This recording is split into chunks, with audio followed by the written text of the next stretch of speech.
E aí pessoal, como é que vocês estão? A gente hoje começa uma nova revista.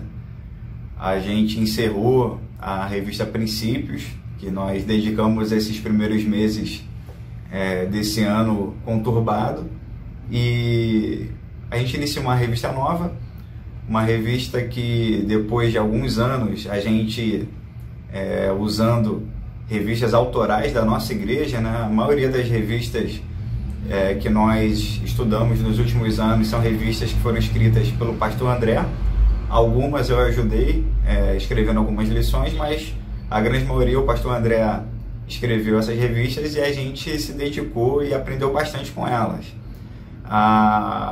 Durante esse período agora, o pastor André encontrou uma revista, ao nosso ver, muito legal, uma revista que é atual, que é uma revista que fala desse período que a gente está vivendo, foi escrita e pensada justamente para esse período, e o nome dela é Palavra e Vida.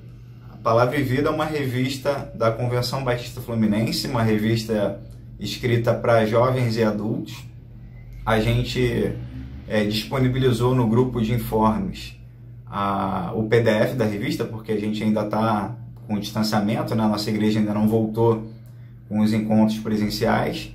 Então, se você quer ter esse PDF dessa revista, comenta aqui embaixo, deixa o comentário que a gente vai estar acompanhando, e aqueles que quiserem receber o PDF da revista, a gente vai entrar em contato e vai enviar. Para aqueles que já estão no grupo de informes da igreja, para os membros da nossa igreja, a revista já foi disponibilizada lá no grupo. É só pesquisar no histórico, eu posso até renovar, eu vou colocar mais uma vez para a gente ter isso mais fácil, mas está lá, é só pesquisar no histórico, tá? O tema da revista, mais atual é impossível. O tema da revista é Esperança em Tempo de Quarentena. É uma revista escrita para esse tempo, e a gente espera e deseja que seja uma revista que nos ajude a passar por esse período, porque por mais que seja o bordão, né, atual, esse período vai passar. Mas enquanto ele não passar, a gente precisa estar firme no estudo com Deus, no estudo de Deus e estudo com Deus. É isso que a gente precisa. Vamos orar para começar essa aula e a gente bater um papo sobre igreja. Deus, a gente agradece essa revista nova, a gente agradece que a Tua Palavra nos ensina dia após dia, a gente agradece que a Tua Palavra é viva, a Tua Palavra não é estática e a Tua Palavra sempre está nos ensinando. A gente agradece por servirmos a um Deus que se preocupou em deixar a Sua Palavra para que a gente pudesse conhecê-lo um pouco mais. Especialmente eu peço ao Senhor que me dê sabedoria durante essa aula, que só palavras Suas sejam faladas aqui e que meus irmãos estejam atentos para aprender um pouco mais. Obrigado por tudo, Deus, em nome de Jesus. Amém. A nossa primeira lição tem um título interessante. O título é A Igreja Nunca Fecha. E o texto base de hoje, a gente vai estar lá em 1 Coríntios, capítulo 3. Eu vou colocar sempre aqui os versículos que eu ler, para facilitar a leitura, mas se você quiser abrir, 1 Coríntios, capítulo 3, eu vou ler alguns versículos alternados, porque o tema da aula passa por todo o capítulo 3, só que eu não vou ler ele integralmente aqui. Então vamos lá, a partir do versículo 1. Irmãos, não pude falar a vocês como a espirituais, mas como a carnais, como a crianças em Cristo.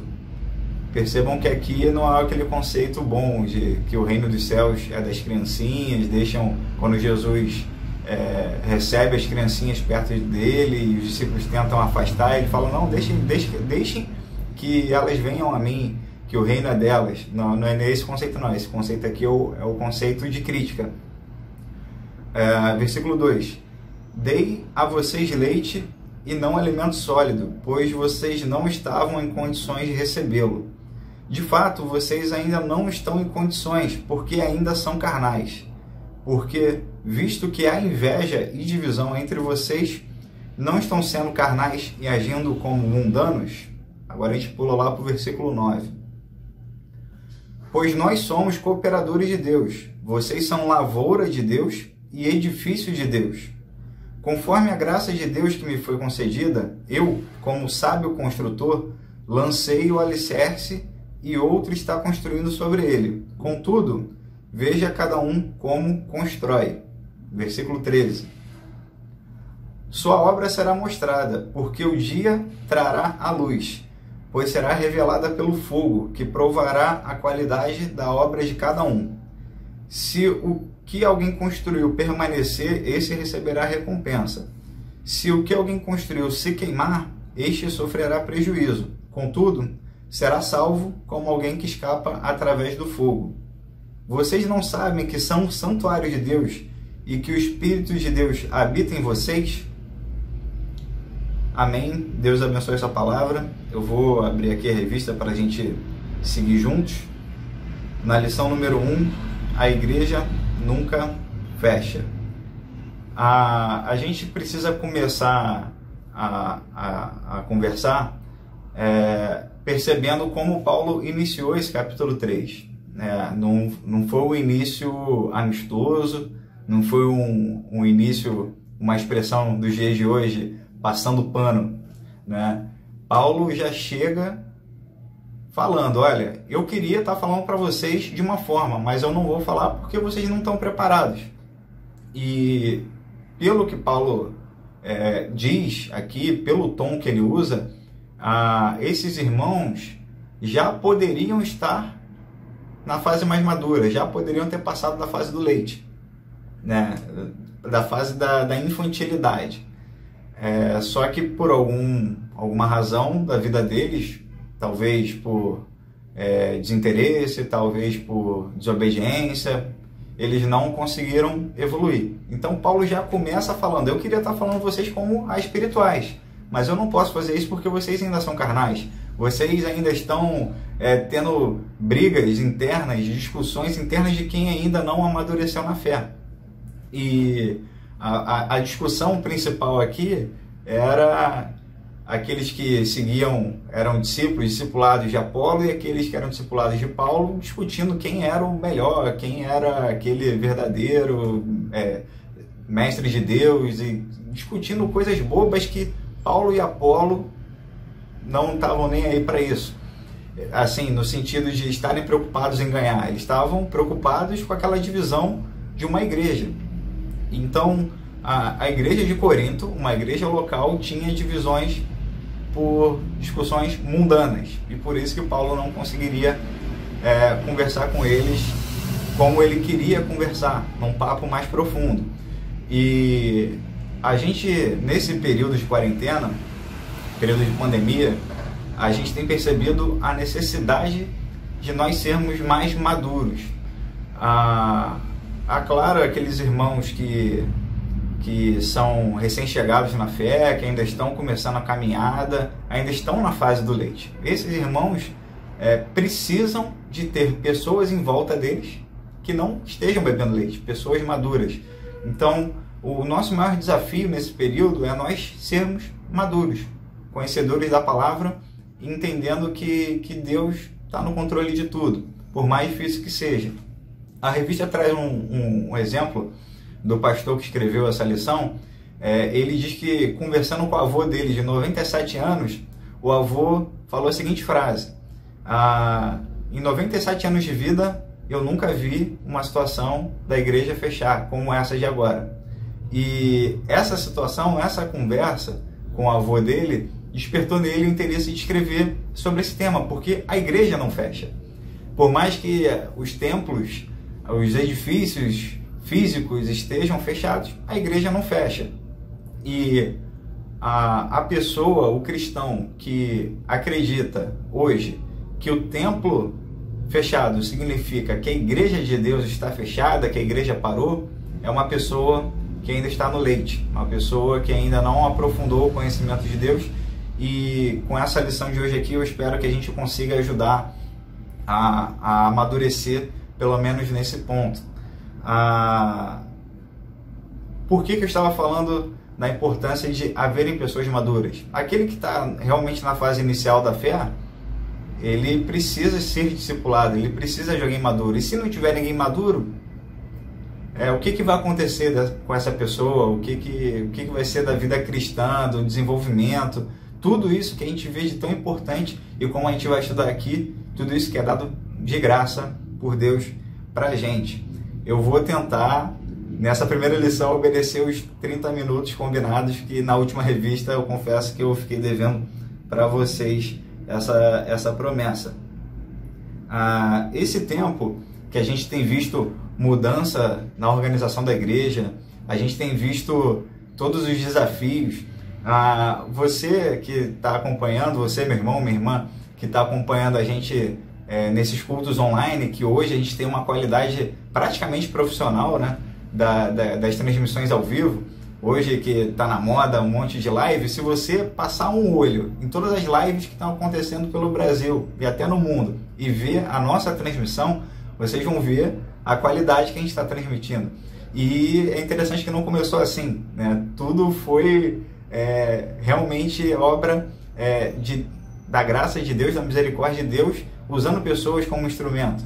A gente vendo a nossa primeira transmissão lá atrás, eu acredito que foi com o celular da Bia, no cantinho assim da igreja, filmando de lado, com a qualidade não tão boa, e Deus foi dando sabedoria para a Bia e para o Júnior, que essa qualidade que a gente chegou hoje aqui, a gente precisa agradecer a Deus e a eles, por Deus ter usado eles.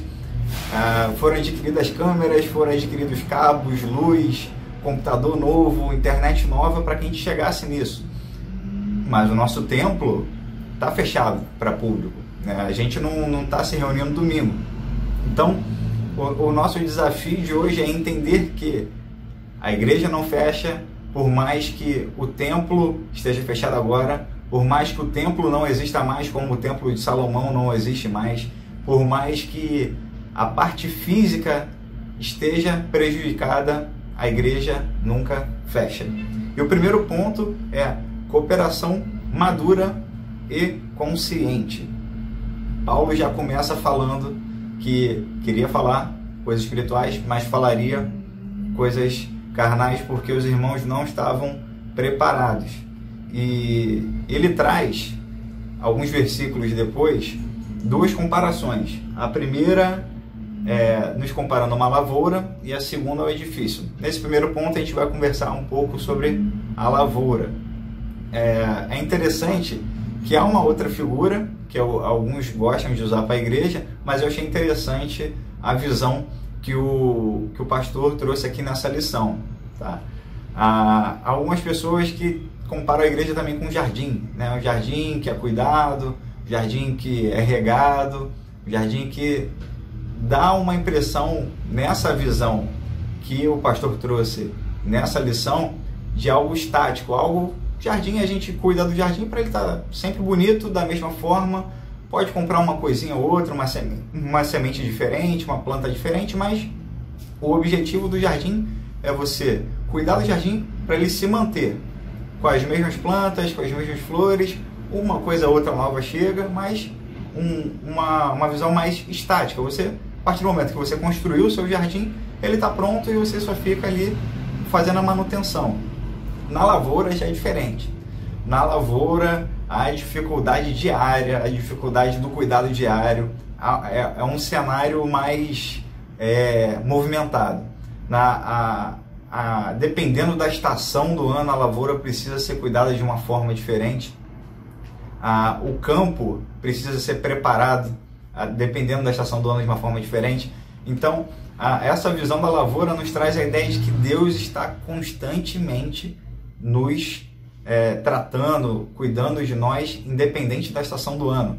Há o tempo de preparar o terreno, de adubar o terreno, de preparar o campo, há o tempo de lançar as sementes, o tempo de semear, há o tempo de regar, de cuidar, de discipular, e graças a Deus que quando houver o tempo da colheita, quem faz a colheita é o Senhor Jesus, que é o nosso agricultor, né? Que é o nosso cuidador, não somos nós.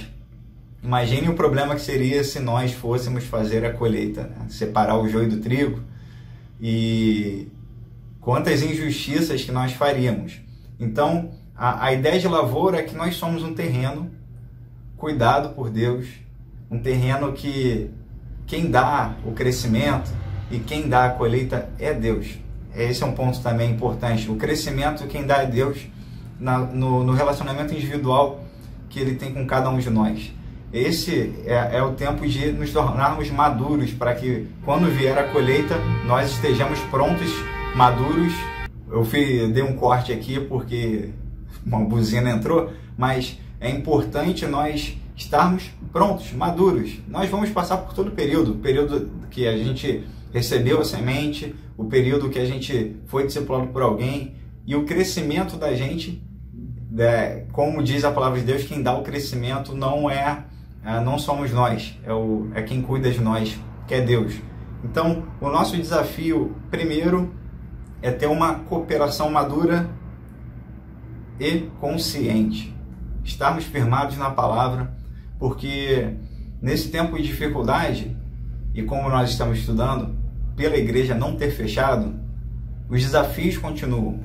A gente pode não estar mais domingo juntos, a gente pode não estar mais juntos fisicamente ainda nas células, a gente pode não estar se encontrando, se abraçando da forma que a gente sempre viveu, mas a igreja continua. A gente tem visto na nossa igreja não só essa profissionalidade, né, dos cultos, das transmissões, mas a gente tem visto que a igreja continua. A gente continua orando uns pelos outros, a gente continua conversando, a gente continua desabafando.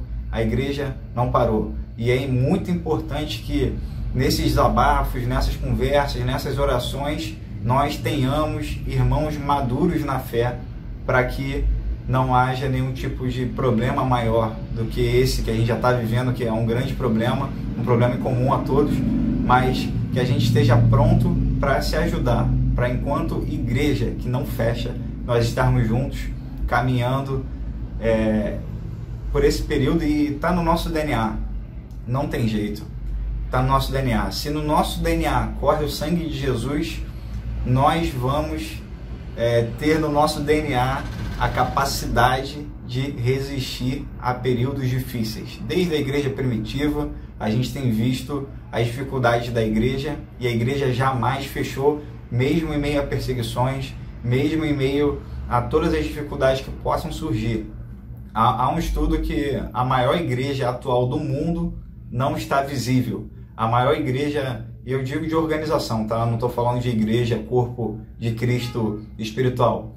Há uma igreja subterrânea na China que, por conta da perseguição ao evangelho lá, eles só podem se reunir em buracos, em túneis.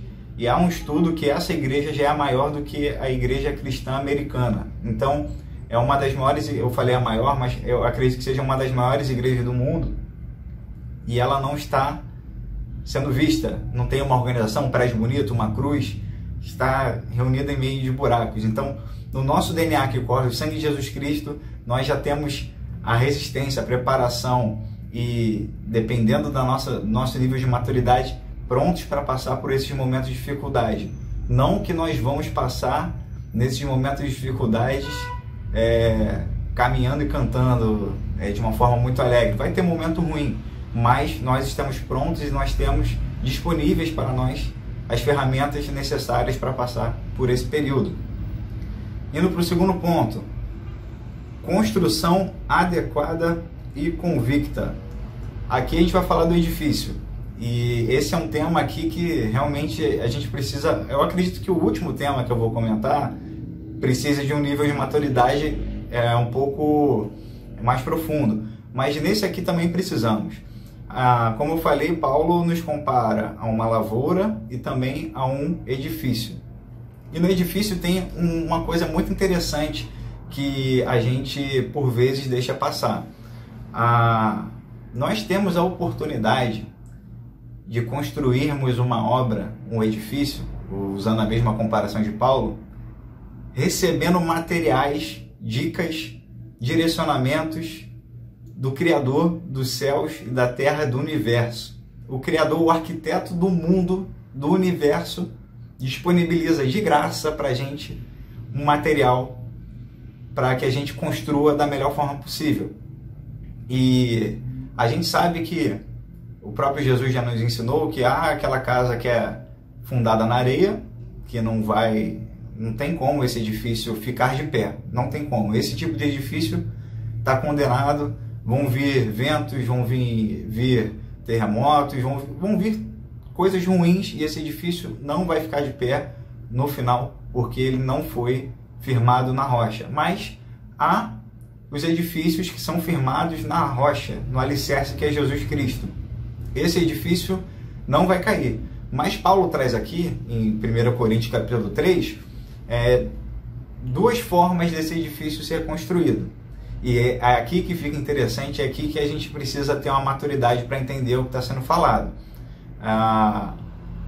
Paulo diz que há aquele que alicerçou o seu edifício, a sua construção em Jesus Cristo. E ele começa a construir esse edifício, ele chama Jesus para uma conversa, para uma reunião, Jesus como seu arquiteto, como seu construtor, e fala assim: Jesus, eu quero construir esse prédio da melhor forma. Eu quero que seja aqueles prédios bonitos, igual eu vejo no filme lá de Nova York, igual aqueles prédios do centro do Rio, do centro de São Paulo, aqueles prédios espelhados. Eu quero construir uma obra linda com a sua ajuda. Eu quero construir a minha vida alicerçada na sua rocha, mas as minhas obras eu quero que também sejam tão belas quanto esse alicerce que eu estou firmado. Então esse cara, esse homem, essa mulher vai construir ouvindo Jesus, vivendo com Jesus, aprendendo com Jesus na palavra dele, vivendo dia após dia, e suas obras acabam refletindo a sua fé. Esse edifício é perfeito do ponto de vista espiritual. Agora, o outro edifício que o Paulo traz, o construtor, o homem ou a mulher começa a construir, certo, alicerça na rocha, mas vai construindo, em vez de pedir ajuda ao Criador de tudo, ao arquiteto de tudo isso que a gente conhece da natureza, do universo, pensa assim: não, essa janela aqui é o que eu vou fazer. Essa janela aqui acho que eu consigo fazer. Aí vai lá e faz uma janela meio torta. Aí, acho que eu preciso de uma escada aqui. Vai construir a escada. Aí constrói aquelas escadas que parece que sai no andar errado. Esse está alicerçando na rocha, mas durante a construção do edifício, da sua obra, não está conversando com Jesus, não está conversando com o arquiteto, não está falando com o alicerce, e começa a construir esse edifício. E Paulo diz aqui que vai chegar um tempo que vai vir um juízo de Deus, vai vir o fogo, né? Como o fogo purifica o ouro, né? Refina o ouro, o fogo também é a condenação. Então, aquele edifício que foi devidamente construído na palavra de Deus, conversando com o arquiteto, o fogo vai passar e não vai abalar aquela estrutura. As obras vão se manter intactas e esse vai receber uma recompensa. Paulo nos ensina isso. Já o que construiu o edifício alicerçado na rocha, mas dando o seu jeito, não ouvindo Deus, seguindo a vida em alguns pontos da forma que dava na sua cabeça, o fogo vai passar e vai consumir as suas obras e só vai restar o alicerce. Paulo diz que eles serão salvos. E aqui é o nosso conceito de salvação, que salvação não se perde.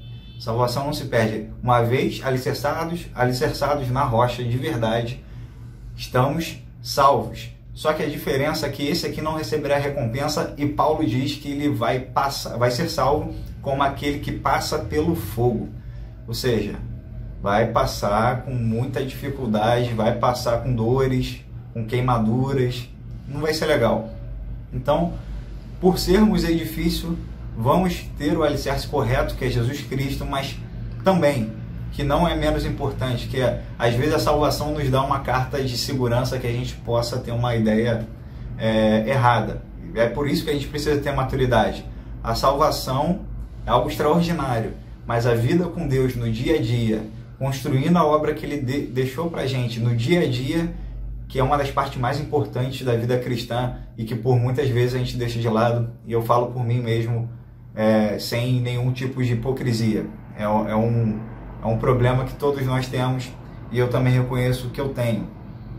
Caminhando para o último ponto é habitação protetora e sagrada. Habitação protetora e sagrada. Aqui eu queria começar com uma provocação e eu já de antemão, com muito receio por saber que esse vídeo vai ser divulgado na internet, e internet é um terreno meio complicado, mas eu queria já te alertar que eu vou explicar depois. A pergunta que eu tenho para te fazer é: você é templo do Espírito Santo? Ou nós somos templos do Espírito Santo?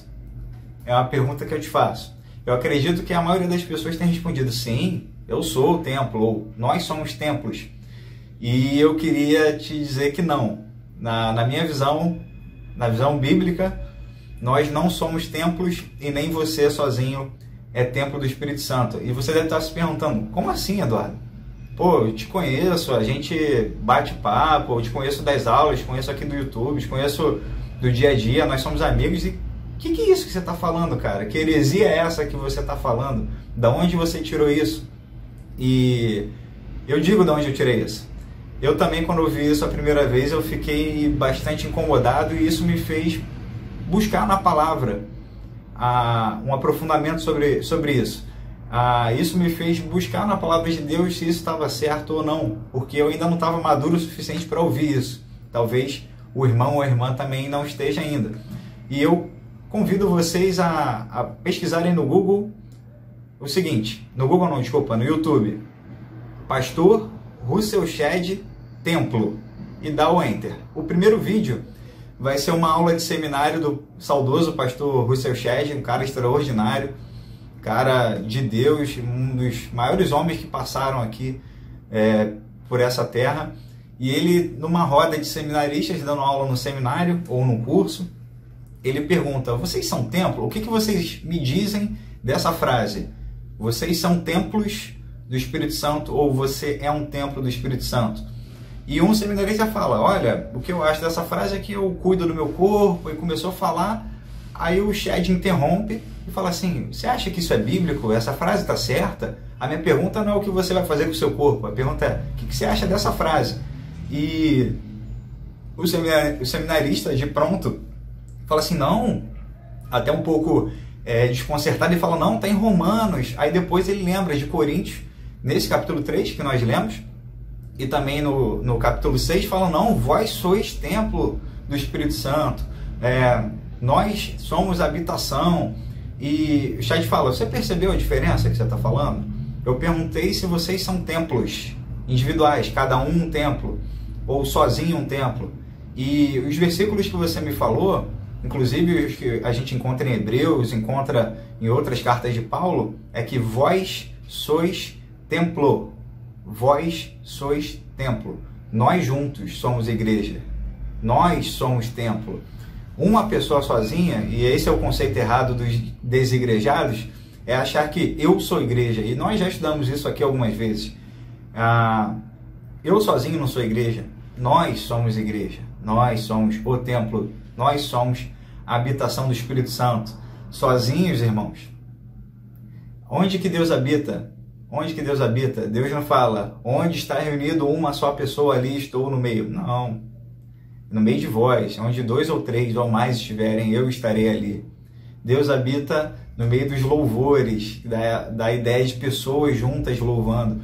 Deus, em toda a Bíblia, e eu desafio a você, meu irmão, que ficou incomodado com essa frase, com essa afirmação, a ir na palavra.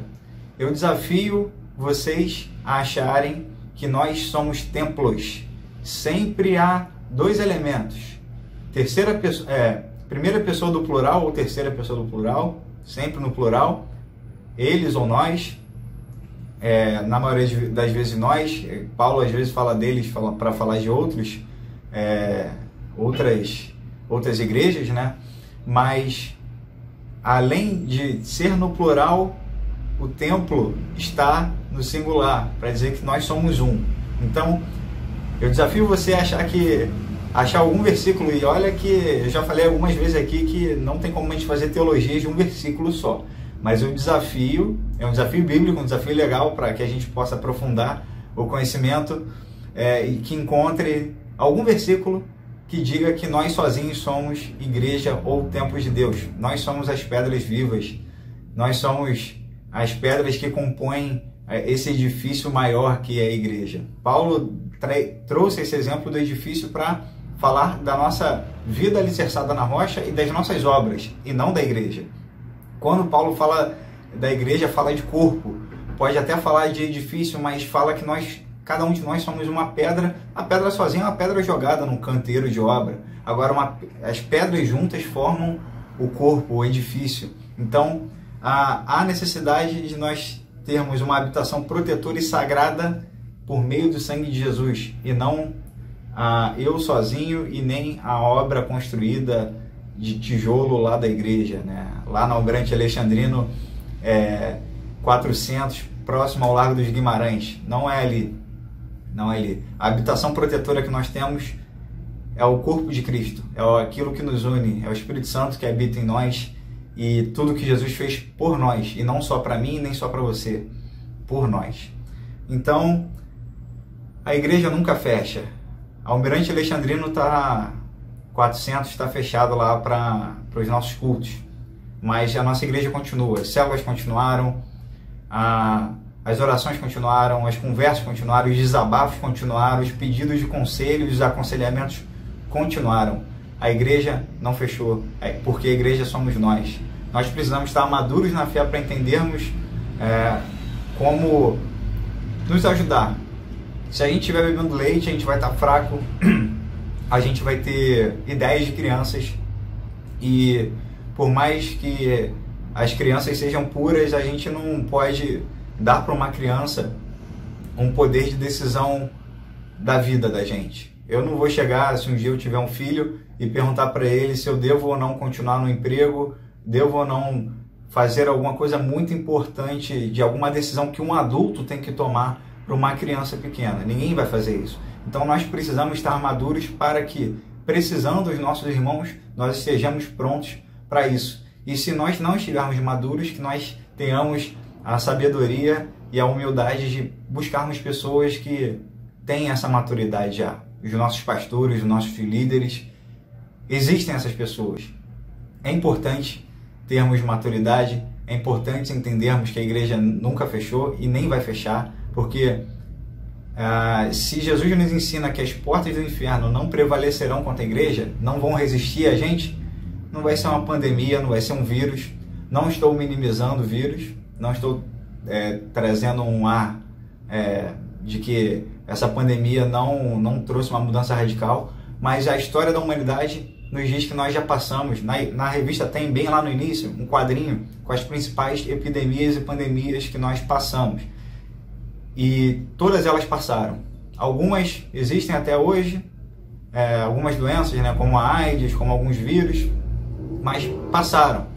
Muitas marcas foram deixadas, muitas vidas foram perdidas, mas passaram. Que a gente esteja pronto para viver esse momento difícil, e principalmente para quando a vida voltar ao normal, porque ela vai voltar, que nós estejamos prontos para vivermos como igreja, e que nossas obras sejam aquelas que o fogo vai vir, mas não vai consumi-las, obras que vão se manter, e que nós recebamos essas recompensas espirituais de Deus.